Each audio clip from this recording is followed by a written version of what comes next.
여러분 방학 동안 잘 보내셨어요? 네, 너무나 반갑습니다. 네, 지난주 이렇게 봄방학 때 보니까 출타하신 분들이 많았던 것 같아요. 여러분 아이들과 어떤 좋은 곳에 갔다 오신 분들 계세요? 네, 아이들과 좋은 추억을 쌓기 위해서 여행을 갔다 오신 분들도 계실 텐데요. 네, 우리 미경 집사님 안 보이던데 2주 동안 어디 갔다 왔어요? 좋은 데 갔다 왔어요? 네, 잘하셨어요. 네, 여러분 이제 봄방학도 다가오는데요. 아니, 여름방학 다가오죠?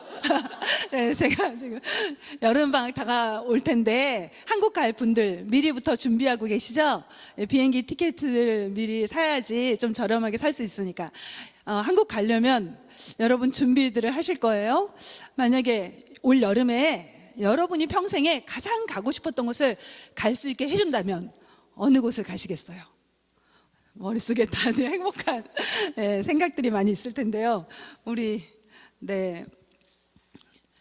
관희 집사님 여행 많이 다니고 계시는데 정말 가고 싶었던 나라 혹은 여행지 있으십니까? 스위스. 예. 저는 이스라엘 전부터 얘기를 했는데요. 하나님이 기회를 잘 안 주시네요. 여러분마다 가고 싶은 거 생각하면서 기분이 좋아지실 거예요. 네, 이 얘기를 하니까 많이들 이렇게 기쁜 표정들이 나오는데요. 미국에서 제일 가고 싶은 곳은 어디세요? 여러분, 미국에서 제일 가보고 싶은 곳. 내가 가봤더니 이런 곳 너무 좋은 곳이 있었어요. 그런 곳 있으세요? 나중에 조회서 필요한 분들한테 알려주시고요. 또 세계에서 가장 가보고 싶은 곳. 네, 내가 가장 가보고 싶은 곳을 갈 수 있다면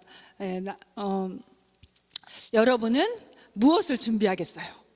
그토록 가고 싶었던 곳을 가는데 준비 없이 가진 않겠죠? 먼저는 아마 대부분 다 지갑, 재정 상태로 확인할 거예요. 이게 잘 될 것인가. 만약에 재정이 허락된다면 그 다음에 여행 일정을 잡겠죠? 언제부터 언제까지 갔다 올 수 있을까? 그리고 그 날짜에 맞게 이제 비행기표를 살 거예요. 그리고 여행지에서 지낼 숙소도 알아보고 또 여행지 상황을 알아보겠죠? 네, 날씨는 어떤가? 어떤 옷을 가져가야 될 것인가? 많은 준비를 하게 될 겁니다. 아무 계획 없이, 준비 없이 가지 않을 거예요. 한국 방문할 때도 저희가 미리부터 계획을 하고 준비를 하는데요. 이스라엘 백성이 지금 애굽에서 탈출한 다음에 목적지가 있었습니다. 가나안 땅을 향해 가는데요. 가기 전에 미리 준비해야 될 것이 있다고 오늘 말씀해 주시는 본문이에요. 하나님께서 이스라엘 백성을 준비시키시는 그런 장면인데요. 하나님께서 애굽에서 데리고 나오신 후 목적지는 가나안이면 가나안 땅으로 곧장 끌고 가시면 되는데 하나님은 그렇게 하지 않으셨어요. 목적지가 분명히 가나안이긴 했지만 하나님은 그곳으로 가면 사실은 40일이면 갈 수 있는 곳이었거든요. 근데 가나안 땅으로 끌고 가지 않고 하나님이 광야에서 의도적으로 이스라엘 백성을 인도하신 곳이 있었어요. 이 광야 생활의 가장 중요한 곳, 적어도 큐티를 하신 분들 꼭 잊지 마세요. 어디로 데려가시냐면요, 바로 시내산이죠. 네, 시내 광야라고도 하는데요. 오늘 우리가 민수기를 이제 큐티를 시작했는데 민수기는요, 지금 민수기 이 출발하는 시점은 어디에 있냐면요, 바로 시내산이에요. 민수기의 시작은 레위기의 끝하고 연결이 돼요. 레위기의 끝은 어디랑 연결이 되냐면요, 또 출애굽기랑 연결이 돼요. 출애굽기 19장에 도착한 곳이 시내산이었어요. 그 다음부터 레위기 끝날 때까지 그리고 민수기 시작하는 지금까지 머문 곳은 시내산이에요. 그래서 이 민수기를 우리가 생각할 때요, 민수기라는 책을 한 권을 따로 떼어서 보시면 안 됩니다. 민수기는 그 모세의 오경 중에 하나잖아요. 모세의 오경은 원래 한 권의 책이었어요. 그 당시에 파피루스 같은 종이의 그 나무를 껍질을 벗겨가지고 말려서 만든 파피루스에 써가지고 두루마리로 길게 말아서 책을 보관했잖아요. 근데 창세기부터 신명기까지 5권의 책 다 아시죠? 네, 창세기, 출애굽기, 레위기, 민수기, 신명기 이 5권의 책을 다 써가지고 말아서 보관하려니까 너무 많고 너무 분량이 커서 나누게 된 거죠. 그래서 이 민수기를 이해하려면요, 창세기부터 연결된 책으로 보면서 이해하셔야지 내용을 제대로 알 수 있게 돼요. 그래서 이스라엘 백성들이 이제 시내산에서 가나안 땅을 향해 출발하려는 시점에서 지금 우리가 민수기 큐티를 하게 된 거예요. 그래서 민수기라는 제목은요, 백성들의 숫자를 기록했다, 라는 뜻이고요. 또 다른 이름으로는 이제 광야에서 베미드바르, 그래서 광야에서 삶을 기록한 건데요. 그 민수기에 보면요, 여러분 오늘도 성경에서 나오는 이름 읽는 거 쉽지 않은데 백성들의 그 숫자가 이렇게 나열이 되는 걸 볼 수 있어요. 창세기 맘먹고 읽어야지 했는데 어려워지는 장면이 나오는 게 바로 민수기인데요. 레위기랑 민수기죠. 민수기가 어려운 게 모르는 이름 읽어야 되고 모르는 백성들의 숫자를 다 하나하나 기록하니까 읽기가 참 어려운데요. 이 민수기에서 백성들의 숫자를 2번 기록합니다. 첫 번째 인구조사는요, 1장 이후부터 이제 앞부분에 나오는데요. 광야에서 나온 그 1세대의 그 이름들을 인구조사를 실시한 거고요. 또 한 번의 인구조사는요, 26장에서 다시 한번 인구조사를 하는데요. 광야에서 나온 2세대 인구조사를 하게 돼요. 하나님께서 인구조사 하라고 하셔서 하게 되는 장면인데요. 네, 이 내용을 보면요, 시내산에서 출발해서 그 다음에 광야에서 38년을 지나고 그 다음에 가나안 땅을 앞둔 곳, 그게 모압 평지였는데요. 그곳에서 그 새로운 세대, 그 광야에서 태어난 그 세대들 중심으로 출애굽 2세대들하고 하나님의 언약을 체결하면서 언약을 갱신하면서 그 광야에서까지의 그 모든 여정을 담고 있는 게 바로 민수기라고 보시면 돼요. 그래서 이 저자 모세인 거 잘 아시죠? 모세 오경이라고 하는 건 모세가 기록한 걸로 알기 때문에 모세 오경이라고 하고요. 그 다음에 그 출애굽의 지도자, 광야 생활의 지도자인 모세가 광야의 그 모든 여정, 그 방랑기에 일어났던 사건을 그의 생애 말년에 회고하면서 기록한 거예요. 근데 이 책에서 중요하게 여러분이 보셔야 될 것 중에 하나가 뭐냐면요, 애굽에서 나온 1세대들이 가나안에 들어가지 못했다는 거예요. 단 2명을 제외하고는요, 모두 다 광야에서 죽었습니다. 왜 그랬을까? 그리고 광야에서 이제 가나안 땅에 들어간 건 새로운 세대가 들어가는 그런 바뀌게 되는 그 하나님의 구원 역사의 주인공이 바뀌게 되는 그런 이유가 나오는데요. 여러분이 큐티하면서 그걸 찾아갈 수 있었으면 좋겠어요. 오늘 간단하게 말씀드리면요, 민수기의 아주 중요한 핵심적인 단어가 2가지라고 볼 수 있어요. 뭐냐면요, 첫 번째는 행진이에요. 또 하나는 방황입니다. 하나님께서 이스라엘 백성을 애굽에서 끌고 오셔서 가나안 땅을 향해 가기 전에 시내산에서 여러 가지를 하게 되는데요. 그 과정을 겪고 이제 그 목적지인 가나안을 향해 가는데 방황과 행진의 차이가 뭘까요? 방황은 목적지를 잃어버린 거죠. 목적을 잃어버렸고 방향을 잃어버렸고 의미를 잃어버린 거, 계속 떠도는 거죠. 행진은 목적지가 있고 그것을 향해 능동적으로 또 적극적으로 전진해 나가는 게 행진인데요. 이스라엘 백성은 왜 방황하게 됐을까?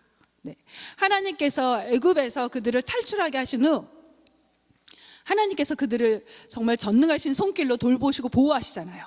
광야, 저도 한번 광야를 이스라엘 가서 가보고 싶은데 광야는요, 아무것도 없는 곳이라고 생각하면 돼요. 미국 처음 왔을 때 정말 아무것도 없이 시작하셨죠. 저도 맨바닥에서 매트리스도 없고 처음에 가져온 이불 그냥 깔고 잤고, 그 다음에 그야말로 종이 박스 하다가 거기서 밥상이라고 생각하고 밥그릇 2개, 아니요, 밥그릇 3개, 젓가락 3개 그렇게 갖고 왔거든요. 그렇게 깔고 싸온 반찬 해가지고 먹었던 게 첫 생활이었는데요.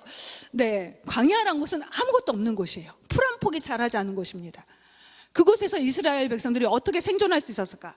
하나님의 능력으로 이스라엘 백성에게 먹을 것을 공급하셨기 때문에 그들이 200만의 사람들이 죽지 않고 먹을 수 있었죠. 그리고 광야는요, 오늘 저희 일교차가 굉장히 심한데요, 일교차가 너무너무 심해서 밤에는 너무너무 추워요. 낮은 또 너무 덥습니다. 그늘 하나 없어요.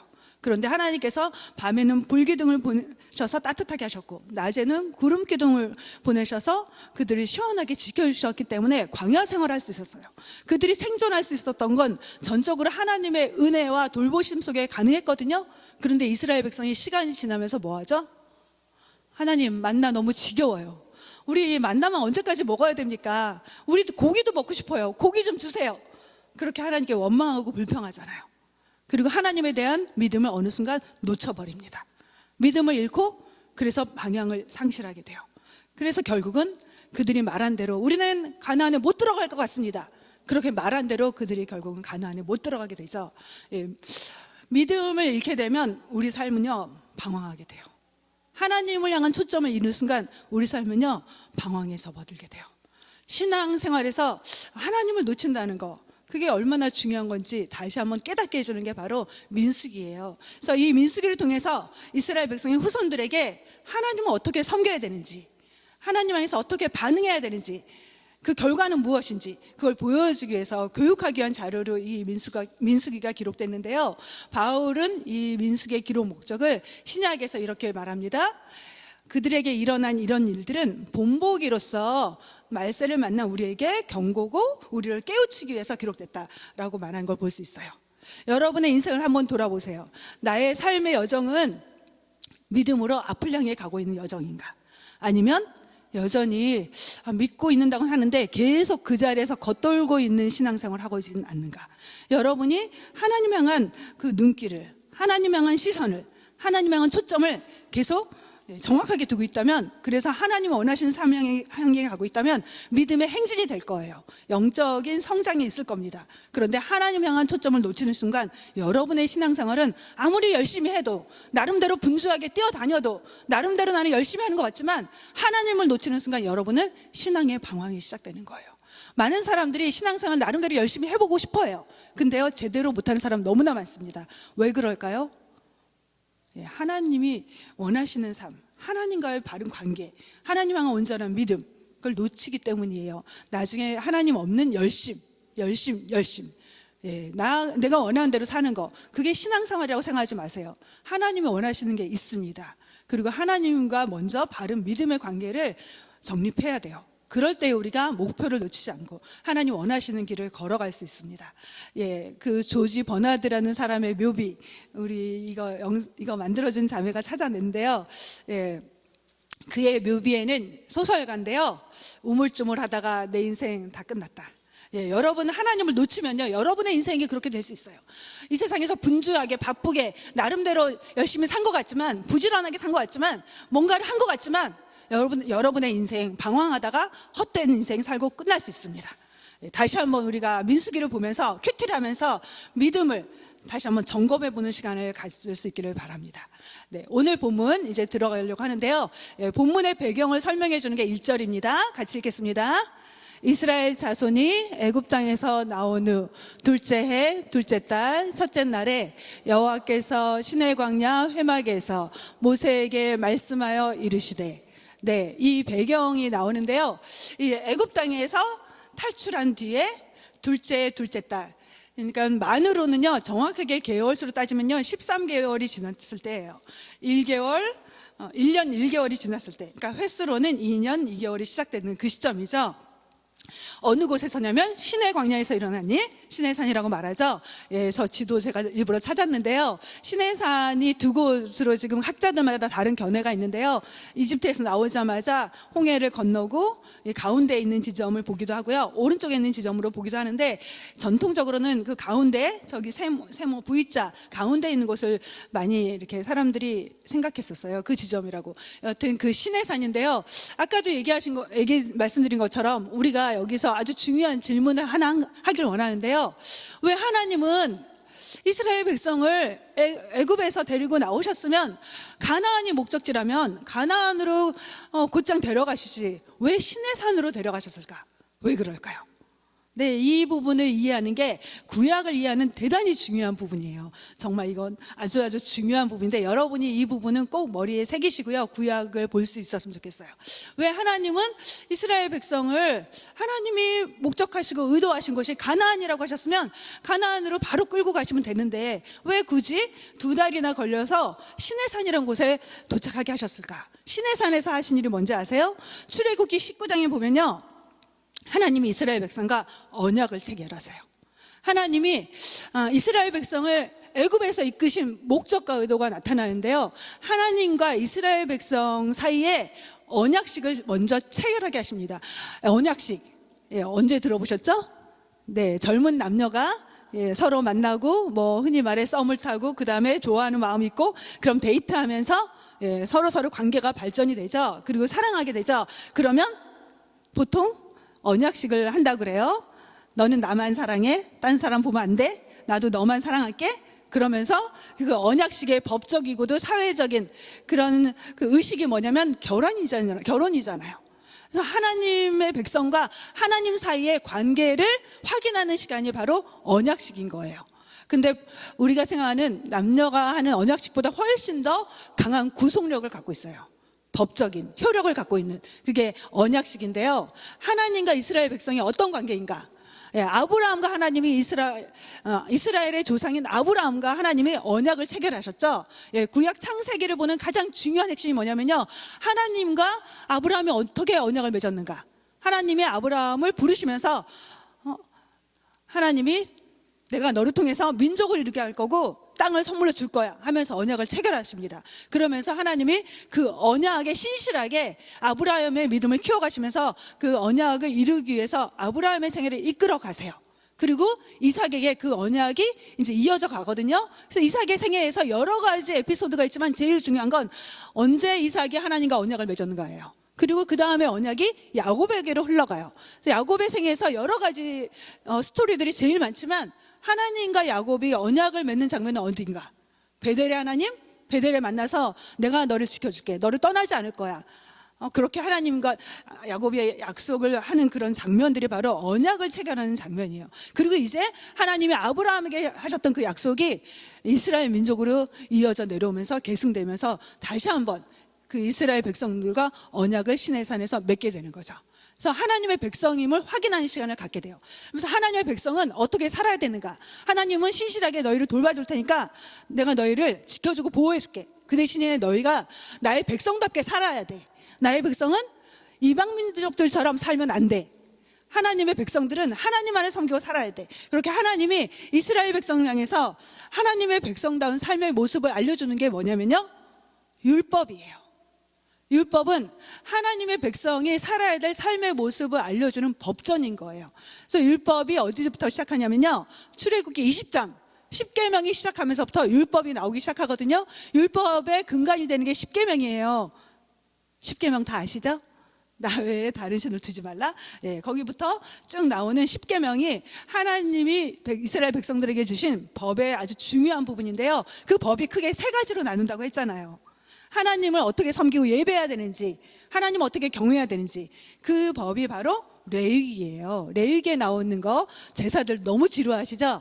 근데 그 레위기에서 말해준 건 뭐냐면요, 하나님을 섬기는 법은 너희 마음대로 섬기면 안 돼. 너희가 원하는 대로 하면 안 돼. 내가 원하는 게 있어. 내가 원하는 방식으로, 내가 원하는 대로 섬겨야 돼. 하나님을 섬기는 제사의식법, 그게 바로 레위기고요. 그 다음에 사람과 사람들 사이에서 어떻게 삶의 기준을 가지고 살아야 될지 보여주는 게 바로 도덕법하고 시민법이에요. 사람과 사람들 사이에 지켜야 되는 법을 그 율법에서 보여주는데요. 나중에 기회가 되면 그 부분은 더 자세히 하고요.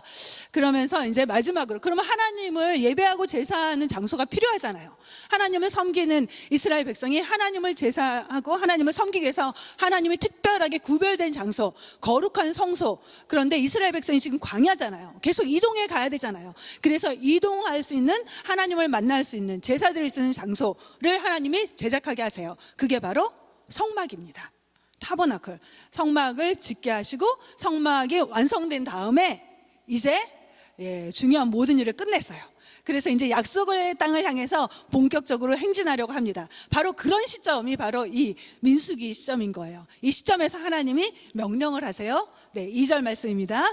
너희는 이스라엘 자손의 모든 회중 각 남자의 수를 그들의 종족과 조상의 가문을 따라 그 명수대로 계수할지니.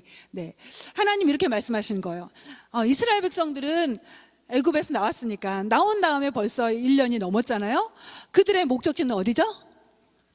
가나안이니까 빨리 가고 싶겠죠. 우리가 여행 가면서 정말 가고 싶은 나라가 스위스인데 계속 별로 관심 없는 나라에 계속 머물러 있으면 한시라도 빨리 그곳을 가고 싶겠죠. 이스라엘 백성 이제 언약도 체결했고 하나님의 법도 받았고 성막도 다 완성했으니까 빨리 가고 싶은데, 그때 하나님이 마지막으로 잠깐만 모세야, 내가 너에게 원하는 게 있어. 너가 나에게 따라야 돼, 순종해야 될 게 있다라고 말씀하시는 거예요. 그게 뭐냐면요, 바로 오늘 말씀인데요. 이제 가문별로, 가족별로 인구를 조사해라라고 하나님이 명령하시는 거죠. 그래서 성경에서 최초의 인구 조사인데요. 여기서 계수하라는 말이 나오거든요. 계수하라는 거는 족보의 이름을 기재하는 거, 들어 올리다는 뜻이고요. 족보의 이름을 이제 등록하는 거, 그런 걸 말하기도 하는데요. 더 나아가서 각 지파의 형편을 살피면서 임무를 부여하는 일까지를 포함하고 있어요. 그러면 여기서 하나님이 주신 명령은 인구 조사를 하라는 건데, 왜 이스라엘 백성의 숫자를 하나님이 세기를 원하셨을까? 계수하기를 원하셨을까? 네. 이스라엘 백성들이 출애굽했을 때 한번 당시의 상황을 한번 여러분 상상해 보세요.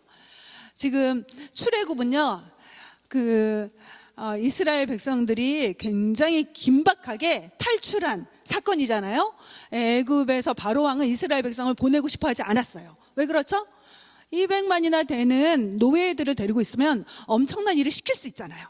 아마도 그 당시에 그 이스라엘 백성을 노예로 삼아서 그 엄청난 건축 사업을 했다라고 보거든요. 그 이집트의 건축 사업 유명하잖아요. 뭐 스핑크스 피라미드, 어마어마한 건축 사업들을 벌였잖아요, 고대에. 근데 바로 이 노예들을 통해서 이루었을 거라고 생각하거든요. 그래서 노예들이 있다는 건 엄청난 파워로 이집트 제국을 이룬 데 있어서 필요한 자원이었는데, 그 노예들이 이제 애굽에서 탈출한다니까 바로는 그걸 원하지 않았잖아요. 끝까지 붙잡고 있고 싶어 했다고요. 그런데 하나님께서 10가지 재앙을 통해서 전능하신 능력으로 그 하나님의 백성들을 노예 생활에서 자유케 해주셨어요.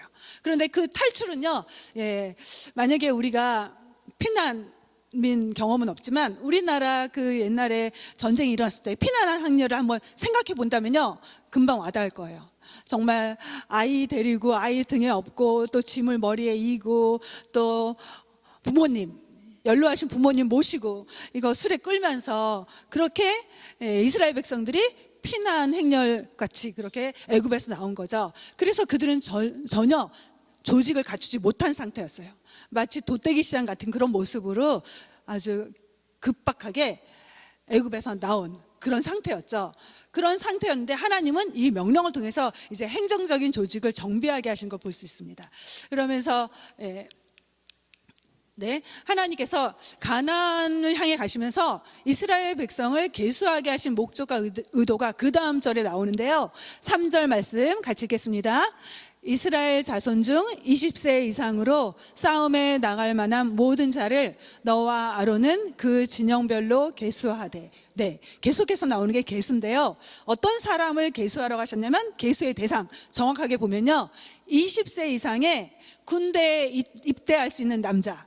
그러니까 20세 이상이란 건 몸과 정신과 지적으로 전쟁을 할 수 있을 만큼의 상태가 된 사람들을 말하는 거죠. 그래서 여기서 말하는 정확한 인구조사의 대상은 누구냐면요, 군대 조직을 편성하라는 명령이에요. 군대에 들어가서 전쟁을 할 사람들의 숫자를 파악하라는 거죠. 기억해 볼 필요가 있는 것 중에 하나가 뭐냐면요, 보통 인구조사를 하는 이유는요, 보통 나라들이 인구 센서스 하는 이유는요, 세금을 걷기 위해서, 또 군인들을 징집하기 위해서 인구조사를 하는데요, 이때 하나님께서 인구조사를 하라는 건요, 전쟁 치를 준비를 하라는 거, 군사적인 목적으로 이제 전쟁 치를 태세를 갖추라는 의도로 하나님 말씀하신 거 볼 수 있어요. 약속의 땅을 차지하기 위해서 전쟁이 필수적이었거든요. 우리가 생각할 때 가나안 땅 하면은 적과 꿀이 흐르는 땅이고 좋은 땅이야, 그러니까 그냥 가기만 하면 되겠지, 나를 모두가 다 웰컴해 줄 거야, 또는 그 땅은 아무도 살지 않는 정말 너무나 좋은 에덴 동산 같은 땅이라고 생각하기가 쉬워요. 그런데요, 가나안 땅은 지금 원주민들이 살고 있었어요. 하나님을 알지 못하는 원주민들이 그것을 차지해서 살고 있었습니다. 그래서 그 땅을 차지하려면요, 하나님이 약속하신 땅을 차지하려면 반드시 전쟁을 치러야 돼요. 전쟁을 치러서 싸워서 이겨야지만 차지할 수 있는 땅이었어요. 그들과 그 원주민들과 싸우지 않고는요, 차지할 수 없는 땅이 가나안 땅이었어요. 그래서 하나님의 약속의 땅을 얻는 방법은 뭐냐면요, 전쟁을 통해서 얻게 된다는 걸 우리에게 보여줍니다. 물론 원주민들의 죄가 없는 그런 무고한 사람들을 죽여서 그 땅을 차지하라고 하신 건 아니에요. 그들의 죄가 너무나 가득했기 때문에 하나님의 심판으로서 이스라엘 백성을 통해서 그들에게 그 죄에 대한 회개할 기회를 주셨지만 회개하지 않기 때문에 하나님의 심판의 때가 차서 이스라엘 백성을 통한 심판의 모습으로 그들과의 전쟁을 치르게 하시는데요. 더 중요한 건 뭐냐면요, 그 하나님이 주신 이 사건을 통해 전쟁 준비를 하라라는 말씀을 통해 우리가 기억해야 될 중요한 내용이 뭐냐면요, 하나님이 주신 약속과 축복을 얻기 위해서 우리가 해야 될 부분이 있다라는 거예요. 하나님이 우리의 삶에서 구원은 선물처럼 주십니다. 아무 노력하지 않아도 그저 믿기만 하면, 받아들이기만 하면 은총으로 선물로 주세요. 구원을 얻기 위해서 우리가 특별한 일을 해야 될 게 없습니다. 전적인 하나님의 은혜예요. 하나님이 하신 일이에요. 그걸 우리에게 선물로 주시죠. 그게 구원입니다. 그러나 구원받는 자들에게 하나님이 원하시는 삶이 있어요. 하나님 우리에게 구원받은 자녀들에게, 구원받은 백성들에게 주시고자 하는 축복이 있습니다. 하나님의 약속들이 있어요. 그 약속의 성취를 우리 삶에서 경험하려면, 하나님이 우리에서 준비하신 축복을 경험하려면 우리 편에서 해야 될 일이 있어요. 뭘까요? 영적인 전쟁이라는 거예요. 영적인 전쟁을 치러야지만 하나님이 예비하시고 준비하신 복을 우리가 이 땅에서 누리며 살 수 있다는 거죠. 여러분 기억하세요. 예수 믿고 난 다음에 삶이 편안하게 이 땅에서 유유자적하면서 놀면서 뱃놀이 하면서 사는 삶이 아니라는 거예요. 구원의 방주에 티켓 얻었으니까 이 땅에서 내가 하고 싶은 대로 하면서 즐겁게 기쁘게 행복하게 사는 게 하나님이 구원하신 목적이 아니라는 거예요. 이 땅에서 하나님이 그리스도인에게 원하시는 삶이 있고 그 하나님이 주시고자 하는 복이 있는데 그 복을 누리려면 우리가 해야 될, 우리가 하나님 앞에서 치러야 될 전쟁이 있습니다. 하나님 앞에서 믿음으로 하나님 주신 약속 붙잡고 치열하게 사투를 벌이면서 싸워야 될 싸움이 있다라는 거죠. 반드시 기억하세요. 우리가 이 땅에서 예수 믿는 다음에 모든 삶이 그저 편안하게 사는 것, 그게 목적이 아니고 하나님께서 우리에게 주시는 더 큰 목적이 있는데 그 목적 속에서 하나님이 우리를 축복하기 원하세요. 우리를 복 주시기 원하십니다. 우리가 자녀들에게 좋은 것 주기 원하는 것처럼 하나님도 우리에게 좋은 걸 주기를 원하세요. 그런데 그것을 얻기 위해서 우리가 해야 될 게 있습니다. 하나님 앞에 보여야 될 반응이 있어요. 전심전력해서 하나님 주신 그 축복을 누리기 위해서 우리가 싸워야 됩니다. 힘을 다해서 우리 영적 전쟁을 치러야 돼요. 그럴 때에 하나님이 준비하신 복을 누릴 수 있습니다. 바울이 이렇게 얘기를 했죠. 많은 사람들이 착각하고 있어요. 예수 믿고 나면 모든 사람들이 이 땅에서 편안하게 살고 그러다 보면 나중에 천국 갈 거고, 천국 가면 다 똑같을 거다. 그렇지 않습니다. 주님을 위해서 충성한 자들, 주님을 위해서 싸운 자들, 주님 나라와 주의 영광을 위해서 정말 생명을 다해서 살아간 사람들, 헌신한 자들에게는 상급이 있어요. 그런 삶을 살지 않은 사람들에게는 상급이 없습니다. 부끄러운 구원을 받을 거예요. 하나님 나라에서 헌신한 자들에게 분명히 하나님이 준비하신 면류관이 있습니다. 그 면류관 모두에게 준비된 게 아니에요. 주님 나라에서 자신의 것들을 희생한 사람, 주님을 위해서 자신의 삶을 건 사람, 주님을 위해서 예수의 이름을 위해서 헌신한 자들, 복음을 위해서 시간을 드린 사람, 물질을 드린 사람, 자기의 삶을 드린 사람, 그런 자들에게만 면류관이 있어요. 바울이 그렇게 고백하죠. 내가 선한 싸움을 싸웠다. 달려갈 길을 마쳤다. 믿음을 지켰다. 이제 나를 위해서 면류관이 예비되었다. 네, 바울은요, 그 면류관을 생각하면서 믿음의 전사로서 살아갔어요. 그저 이 세상에서 은혜 받고 편안하게 사는 것이 하나님의 목적이 아닌 걸 기억할 수 있었으면 좋겠어요. 저 여성 예배를 이렇게 생각하면서 제가 꿈꾸는 우리 엄마들의 변화 뭘까요? 네, 여러 가지 말로 표현할 수 있어요. 어떤 분들은 제자가 되는 것, 우리가 신앙생활하면서 예수님의 제자가 되기 원합니다. 네, 맞습니다. 또 어떤 분들은 성숙한 그리스도인이 되고 싶어요. 그것도 맞습니다. 성령 충만한 그리스도인, 다 강조점이 다를 뿐이지 같은 의미죠. 저는 여러분들이 예수님의 군사가 되었으면 좋겠어요. 주님 나라를 위해서 싸울 수 있는 군사. 하나님이 지금 찾으시는 사람들이 바로 그런 사람일 거예요. 왜냐하면 너무나 많은 사람들이 그리스도의 삶을 예수 믿고 나서 그냥 정말 구원 열차에 티켓 받고, 그래서 나중에 그 티켓만 있으면 천국에 하나님이 알아서 데려갈 거야 라는 식의 신앙을 갖고 있거든요. 성경은 그런 믿음을 이야기한 적이 없어요. 네, 우리가 예수님을 믿고 영접하고 인격적으로 나의 구주로 구원자로 고백하면 하나님이 우리 안에 역사하시는 일이니까, 구원의 고백을 하게 하셨으니까 분명히 구원의 완성을 이루실 겁니다. 그런데 하나님은요, 우리의 반응 속에서 일을 하세요. 우리의 믿음의 반응 속에서 하나님의 역사를 이루어 가십니다. 그래서 우리가 이 땅에 사는 동안에 우리는 그리스도 예수를 위한 좋은 군사로 부르심을 받은 자들인 것을 기억할 수 있었으면 좋겠어요. 나는 하나님 나라를 위해서, 복음을 위해서 부름받은 영적인 군사다. 우리가 가져야 될 이 시대의 아주 중요한 정체성입니다. 우리의 싸움의 대상은 지난번에도 말씀드렸는데요. 여러분 한번 그래도 나온 김에 영상 좀 보세요. 정말 정성을 다해서 지환 집사님 만드시거든요. 너무 잘 만드셨는데 여러분 한 번 봐서는 다 기억 못 하시잖아요. 그러니까 조마다 한 번씩 더 보시고 그 조 안에서 큐티 나눔할 때 그런 것들을 중심으로 한번 나눔을 하실 수 있었으면 좋겠어요. 우리의 싸움, 혈과 육에 속한 것이 아니요 정사와 권세와 이 어둠의 세상 주관자들과 악의 영들을 대항해 싸운다. 영적 전쟁은 사단과 마귀를 대항해서 싸우는 거죠. 그래서 주님의 도우심으로 예수의 이름으로 대적하면서 싸워야 되는 거 지난번에 말씀드렸죠. 또 다른 전쟁이 있습니다. 뭘까요? 이 시대에 우리가 치열하게 싸워야 될 것 중에 하나가 뭐냐면요, 우리 자신과의 싸움이에요. 만만하게 보지 마세요. 우리의 적이 우리 안에 있습니다. 내 자아와 싸워야 돼요. 피 흘리기까지 주님의 뜻을 역행하고 있는, 주님의 뜻을 따르기 싫어하는 내 본성, 내 죄된 본성과 우리는 계속해서 싸워야 됩니다. 하나님이 원하신 뜻을 이루려면요, 이 자아와 싸우지 않으면 절대로 그 뜻을 이룰 수가 없어요. 하나님이 원하시는 뜻을 향해 가려고 하지만 끊임없이 내 자아가 멈추게 하거든요. 나의 만족을 해서, 나의 즐거움을 해서, 내가 원하는 것을 하도록, 나의 욕망을 따라가도록 이 자아가 끊임없이 발목을 잡고 있거든요. 그래서 우리는 내 자아를 향해서 정말 예수의 이름으로 계속 싸워내야 됩니다. 나의 자아를 죽이는 작업, 십자가 앞에 나를 못 박는 작업을 계속해서 해야 돼요. 이 사순절을 통해서 우리가 연습하는 게 그거잖아요. 여전히 죽지 않은 내 욕망, 내 욕심, 내 탐욕, 이 교만함, 그것과의 싸움이 계속돼야 됩니다. 죽는 날까지 우리는 계속 싸워야 돼요. 그리고 또 한 가지 싸움이 있죠. 하나님의 뜻을 대항하는, 하나님의 뜻을 거스르는 이 세상의 문화, 세상의 가치관, 이 세상의 가치 체계들, 이 사회의 구조, 그런 것들과 우리는 싸워야 됩니다. 그래서 문제는요, 우리의 싸움이 이 시대에 너무나 달콤하게 유혹이 우리 가운데 찾아온다는 거예요. 우리 대부분요, 나는 하나님의 용사다, 이런 정체성 갖고 잘 살지를 않아요. 왜 그럴까? 아예 전쟁할 의욕조차 없어요. 왜 그럴까? 이 전쟁이, 이 싸움이 너무나 우리 삶에, 우리의 욕망하고 들어맞게 그렇게 우리에게 다가오기 있기 때문이에요.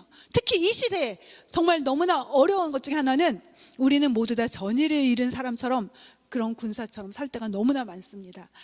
제가 이 나귀 가죽이라는 그 소설을 영화를 만든 거 보면서 너무나 와닿았는데요. 유명한 소설가 발자크라는 사람이 쓴 작품인데요. 그 작품에 나오는 주인공이 라파엘이라는 젊은 귀족이에요. 그 귀족이지만 귀족들도 생활을 허랑방탕하면 돈을 다 잃게 되잖아요. 그러면 정말 비참한 삶을 살게 되죠. 그가 모든 돈을 다 잃고 경제적으로 어려움에 처했어요. 마지막 돈으로 도박을 합니다. 그 도박을 해서 다시 좀 뭔가를 살아보려고 하는데 도박한 돈도 다 잃게 돼요. 그리고 여자친구도 떠나와 버립니다. 친구들도 손가락질합니다. 너 그렇게 엉터리를 사니까 내 인생이 이렇게 됐지. 그러자 그가 이제 생각하는 게 뭐냐면, 마지막으로 생각하는 게 자살이에요. 근데 그날 밤 그를 어떤 노인이 찾아와요. 그러면서 그에게 하나의 제안을 합니다. 내가 이만한 가죽, 그 가죽이 나귀 가죽이에요. 이 가죽을 줄 테니까 이 가죽을 받고 싶으면 받아라. 근데 이 가죽은 어떤 가죽이냐면요, 너희가 원하는 소원을 이루어줄 수 있는 가죽이야. 소원을 이루어주는데, 소원을 하나 이루어줄 때마다 가죽이 줄어들 거야. 가죽이 점점 사이즈가 줄어들 거야. 그러면서 소원을 계속 이루면 점점 줄어들겠죠. 그러면 너는 죽게 될 거야. 그러자 그가 기쁘게 그 제안을 받아들입니다. 어차피 나는 죽고 싶었는데 믿져야 본전이지. 그 노인의 말을 듣고 나서 가죽을 받아들여요. 그리고 나서 정말 그의 삶이 180도 바뀝니다. 그렇게 되는 일이 없었는데 이제는 사업에 성공하게 되고, 그리고 친구들이 많이 모이게 되고, 너무나 많은 물질을 갖게 되고, 많은 여자들이 줄을 섭니다. 그래서 정말 좋아하는 여자들, 그리고 멋지고 아름다운 여자들하고 밤을 보내게 돼요. 그럴수록 이 나귀 가죽은 점점 사이즈가 줄어들게 되죠. 욕망을 실현시켜주는 나귀 가죽과 이제 자신의 생명을 바꾸는 것을 내용으로 하는 건데요. 오늘 사단이 우리에게 주는 유혹은 어떤 것일까? 오늘 이 시대에 사단이 우리에게 걸어오는 전쟁은 어떤 건지 아세요? 네가 원하는 거 들어줄게. 너의 영혼을 팔아. 네가 원하는 거 들어줄게. 너의 영혼은 하나님으로부터 떨어지게 하는 것, 하나님으로부터 멀어지게 하는 것, 하나님으로부터 무관심하게 하는 것, 영혼을 잠들게 하는 것, 그리고 나중에 영혼을 지옥으로 끌고 가는 것. 그게 이 시대에 사단이 벌이는 가장 강력한 전쟁이고 유혹이에요. 우리가 왜 깨어있지 못하는가? 왜 많은 성도들이 그리스도의 군사답게 살지 못하는가? 우리는 지금 너무나 많은 사람들이 영적 전쟁인 것도 잊어버리고 있어요. 그저 행복하게 살면 되고, 예수 믿었으니까, 천국은 보장됐으니까, 이 땅에서 하고 싶은 대로 살면 다 되는 거라고 너무나 많은 성도들이 그렇게 영적인 잠에 빠져 있습니다. 그런데 중요한 문제가 있어요.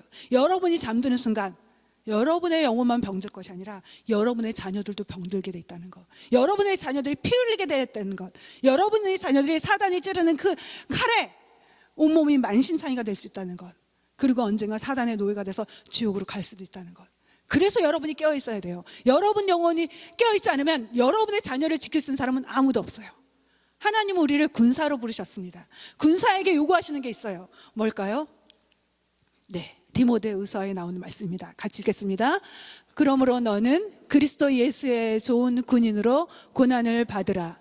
군인으로 복무하는 자는 자기 생활에 얽매이는 자가 하나도 없나니 이는 군인으로 모집한 자를 기쁘게 하려 함이라. 네, 성경에서 군인으로 살려면 해야 될 것을 말씀해주고 있는데요, 너의 생활에 얽매이지 말라는 거예요. 너의 삶에 너무 투머치, 너가 해야 되는 것들, 너가 즐거워하는 것들, 사사로운 일들, 여가생활, 취미생활, 군인들이 그렇게 하면서 할 수 있습니까? 하고 싶은 거 다 하면서 군인 생활 할 수 있나요? 절대로 그럴 수 없어요. 우리 신앙생활에서 우리가 다시 한번 점검해 봐야 돼요. 하나님의 군사로 부르셨는데 나는 정말 하나님을 기쁘시게 하기 위해서 살고 있는가? 하나님이 싫어하시는 것을 끊어내고 있는가? 하나님이 싫어하시는 것을 과감하게 단절시키고 있는가? 여러분 정말 주님 위해서 하나님이 싫어한다면 내가 좋아하는 거지만 끊을 생각이 있으세요? 그거 끊고 주님이 원하시는 그 삶을 살기 원하세요? 아니, 내가 하고 싶은 거 다 하면서 하나님, 내가 원하는 삶을 위해서 나를 도와주세요. 나를 도와주시는 요술램프처럼만 계세요. 혹시 그렇게 신앙생활 하고 계시진 않으세요? 정말 하나님이 싫어하신다면, 하나님 원하시는 사명을 위해서, 복음을 전하기 위해서 내가 즐거웠던 거 끊을 생각 있으세요? 그게 진짜 예수의 사람이에요. 이 시대 하나님 원하시는 군사가 바로 그런 삶입니다. 전 이 말씀 생각하면서 너무 가슴이 아팠어요. 정말 누가 주님을 위해서, 하나님 나라를 위해서 자기의 것을 아낌없이 드릴 수 있을까? 정말 누가 있을까? 하나님 그 사람을 찾고 계세요. 하나님 그런 사람을 정말 구하고 싶어 하세요. 그런 사람을 통해서 이 시대에 영적인 승리를 주고 싶어 하십니다. 우리는 어떠한 신앙생활을 하고 있는가? 너무 편안하고 안일하게 나의 만족을 위해서, 내가 즐거워하는 것만 위해서, 나의 행복을 위해서 하나님을 계속해서 이용하고 있지는 않은가? 여러분의 신앙의 현주소를 보십시오. 나의 지금 믿음은 어떤 상태에 있는가? 절대로 군인은요, 네, 자기 생활 모든 것을 얽매어서는 군인으로서의 삶을 살 수 없다는 거. 네, 하나님을 기쁘시게 하려는 그 목적 한 가지, 그것을 위해서, 우리를 불러주신 주님을 위해서 사는 거, 그 한 가지만 붙잡고 사는 게 그리스도인이 되어야 된다는 걸 보여주고 있습니다. 네. 우리 모두 다 다시 한번 기억할 수 있었으면 좋겠어요. 우리는 영적인 군사로, 영적인 군인으로 부름받았다는 것. 하나님이 나에게 준비하신 복이 있는데, 약속들이 있는데 그것을 위해서 우리는 싸워야 된다는 것. 군인 정신을 가지고 내 영혼을 지켜나가기 위해서, 하나님 나를 통해서 하시고자 하는 그 일을 이루기 위해서 우리가 사투를 벌일 수 있었으면 좋겠어요. 우리의 자녀의 영혼을 살리기 위해서, 내 가정을 살리기 위해서 여러분이 치열하게 싸우는 군사들이 되기를 주님의 이름으로 축복합니다. 예, 우리 원래 많지만 오늘 여기까지만 할게요. 마지막 성경 말씀 읽고 마치도록 하겠습니다. 같이 읽겠습니다. 성도에게 단번에 주신 믿음의 도를 위하여 힘써 싸우라. 네, 여러분이 힘써 싸울 때 주님의 승리가 우리 삶에서 경험되어질 것입니다. 네, 나머지 것들은요 굉장히 많지만 거의 반절밖에 못했는데요. 네, 금요일 날 하겠습니다. 네, 이제부터 금요일 날을 통해서 계속해서 말씀 이어가기 원하는데요. 네, 이 본문에서 거의 앞부분밖에 못했는데 여러분이 계속 민수기를 통해서 신앙 생활에 대해서 여러분의 삶을 점검해 볼 수 있었으면 좋겠어요. 주님, 제가 한 가지만이라도 잃지 말고 가세요. 주님, 제가 그리스도 예수의 군사로 부름받았습니다.